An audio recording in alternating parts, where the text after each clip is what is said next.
मग आता आपण जे पुढली स्टेज बघणार आहे तिथं लहान म्हणजे आणलेला आणलेले पक्षी आता ते एक 10-15 दिवसात पक्षी आहेत.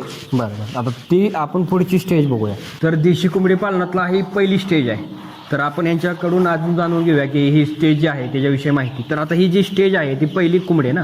हो म्हणजे आता कसा विषय पिल्लू हे की- आहे. हा 1 दिवसाचं पिल्लू आपण आणलेलं आहे. आता ह्याला 15 दिवस झाले तिथं आणून आणल्यानंतर त्याला ह्या ब्रुडर मध्ये सोडले जाते.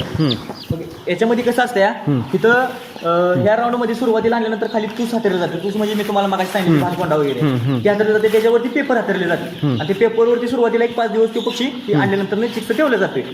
आणि त्याच्यामध्ये त्यांना सुरुवात पलीकडे आपण बघितले ते ऑटोमॅटिक भांडी असते. डायरेक्ट टाकीमधून पाणी तिथे येत असते. त्यांना सुरुवातीला ऑटोमॅटिक करता येत नाही. त्यांना साधी भांडी खाली ठेवलेली असतात.